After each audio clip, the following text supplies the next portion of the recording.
Everyone, welcome back to my YouTube channel science by Deeba. So इस video में हम लोग क्लासिफिकेशन पढ़ेंगे किसका, जिम्नोस्पर्म का।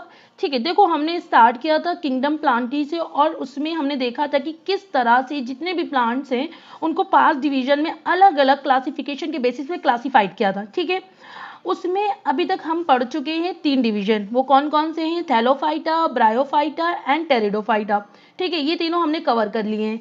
इस वीडियो में हम स्टार्ट करेंगे न्यू और चौथा डिवीजन है जो कि जिम्नोस्पर्म। ठीक है, ये मैंने दिखाया, ये जिम्नोस्पर्म।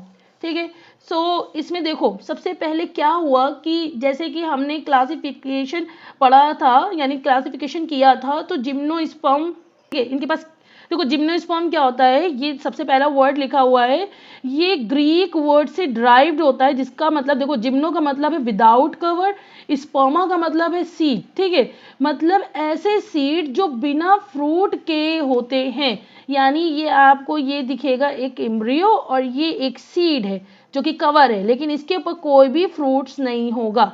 ये बात क्लियर हो गई? से यस मैम, क्लियर। देखो क्या है कि अब आप ये सोचोगे कि सीड्स आए क्यों, क्या ज़रूरत थी? तो देखो एक्चुअली जो सीड आए हैं वो एम्ब्रियो को प्रोटेक्ट करने के लिए आए। अब ये एम्ब्रियो क्या होता है आप ये सोचोगे, तो देखो हमने बेसिक रिप्रोडक्शन में देखा था, उसमें हमें क्या देखा था, मेल एंड फीमेल गैमेट आकर कंबाइन होते हैं तो क्या होता है, वो क्या बनाते हैं, जाइगोट बनाते हैं। ठीक है, देखो जैसे कि हमारे पास ये एक मेल गैमेट है और एक ये हमारे पास फीमेल गैमेट है। ठीक है, ये मेल गैमेट बना, ये फीमेल गैमेट बना। ठीक, अब ये दोनों जो आ रहे हैं, मतलब फीमेल गैमेट और ये मेल गैमेट, अब ये दोनों क्या करेंगे, ये दोनों हैप्लाइड होते हैं और ये दोनों जो है आकर एक डिप्लाइड सेल बनाएंगे, जैसे कि ऐसे ज्वाइन हुआ और यहाँ पे देखो एक ये बनाया, इसमें ये, इसको हम लोग कहेंगे जाइगोट। क्या बोलेंगे? जाइगोट। ठीक है, ये बात क्लियर हो गई। देखो इन जाइगोट में सेल डिवीजन होते हैं। ठीक है, जो ये जाइगोट की मैंने बात करी, इसमें क्या होगा, इसमें सेल डिवीजन होता है, जिसमें क्या मतलब होता है, जो नंबर ऑफ सेल्स होते हैं वो बढ़ जाते हैं। तो ऐसा स्ट्रक्चर जिसमें कई सारे सेल्स होते हैं उसे हम एम्ब्रियो कहते हैं। देखो अब ऐसे ही एक स्ट्रक्चर हमने बनाया, इसे बहुत सारे सेल्स हैं। ठीक है, इस तरीके से, तो इसको हम लोगों ने क्या बोल दिया, इसको हम लोगों ने बोल दिया एम्ब्रियो। ठीक है, बात क्लियर हो गई? से यस, बात क्लियर। अब क्या हुआ, फर्टिलाइजेशन हुआ, यानी कि मेल एंड फीमेल गैमेट, ये मेल एंड फीमेल गैमेट जब जो हैं, ये male gamete and female gamete, ये जब करीब आते हैं तो फर्टिलाइज करते हैं। ठीक है, तो फर्टिलाइज करने के बाद क्या होता है, जाइगोट बनाते हैं जो कि एक डिप्लॉइड सेल होता है। इन एम्ब्रियो को प्रोटेक्ट, और जो है ये जो एम्ब्रियो है इसको प्रोटेक्ट करने के लिए सीड आए। ठीक है, जैसे कि हमने यहाँ बनाया, ये सपोज आपका एम्ब्रियो है। ठीक है, और इसको प्रोटेक्ट करने के लिए ये सीड, ग्रीन कलर का मैंने सीड बना दिया है। ठीक है, ठीक है, तो यहाँ पे ये मतलब है जो एम्ब्रियो है, यानी ये जो आपका एम्ब्रियो है इसको प्रोटेक्ट करने के लिए सीड है। यानी कि जब आप नॉर्मली जब फ्रूट खाते हो तो उसमें आपने क्या किया, पल्प खाया, पल्प के अंदर क्या मिलेगा आपको, सीड मिलेगा, और उस सीड को भी जब डाइसेक्ट करते हो तो करने के बाद आपको क्या दिखेगा, उसके अंदर एम्ब्रियो दिखेगा।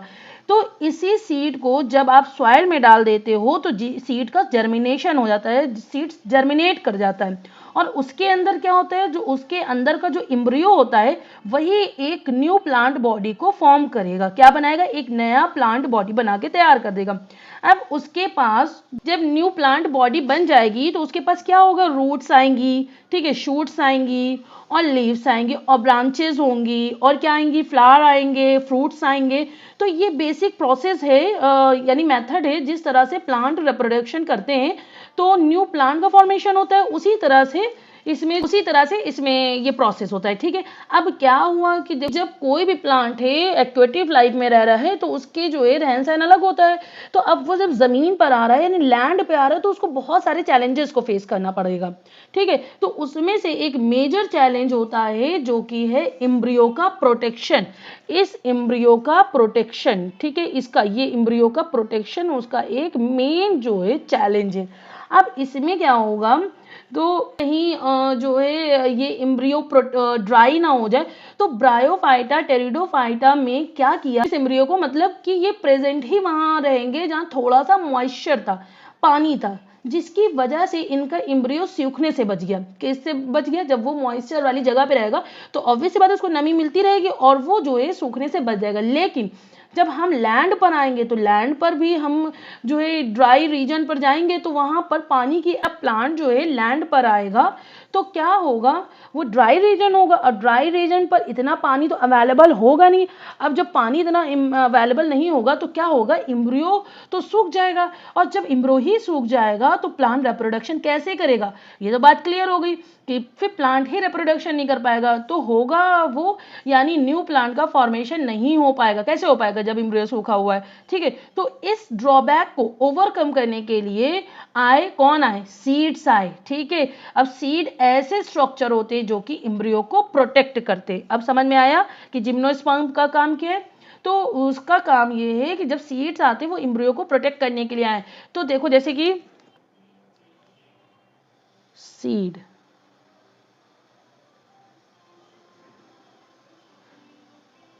ठीक है, ये आपका एम्ब्रियो है और ये आपका ग्रीन वाला पोर्शन सीड है।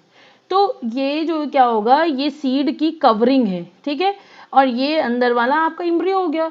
तो एम्ब्रियो को सूखने से बचा लिया किसने? सीड की कवरिंग ने।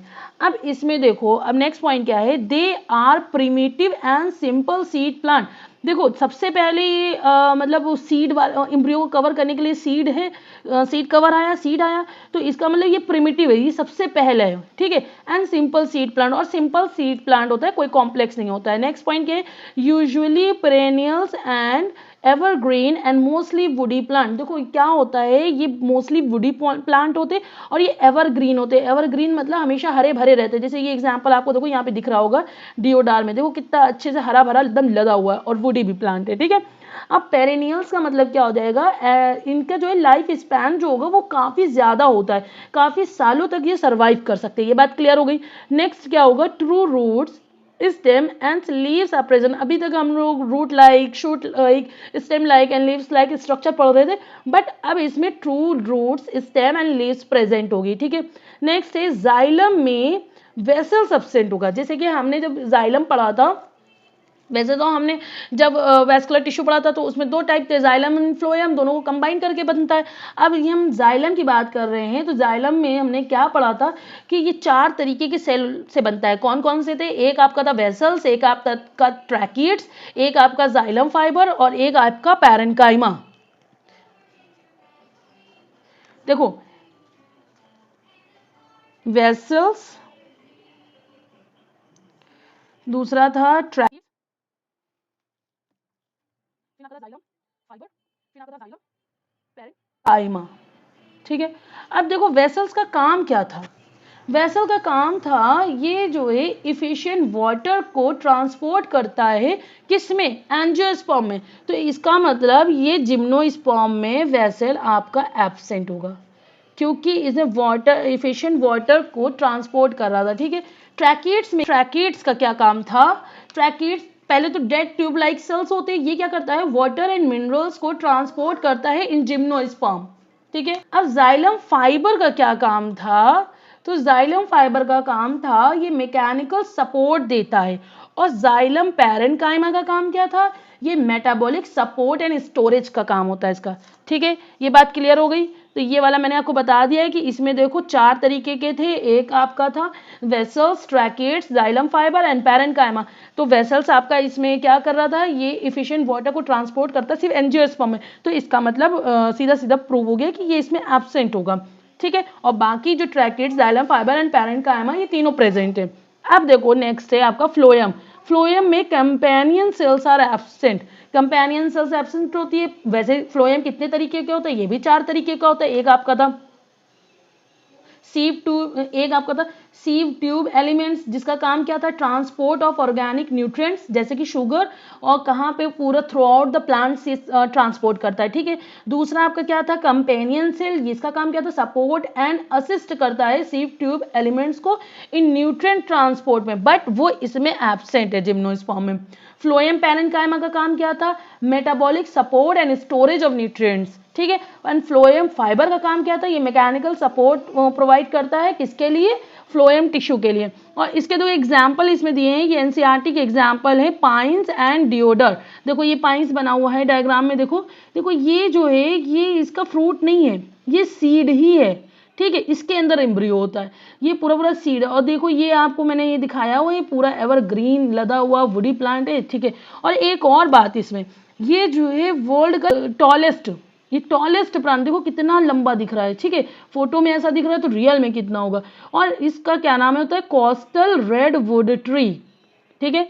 आई होप सो आपको ये पूरा चैप्टर बहुत अच्छे से समझ में आ गया होगा।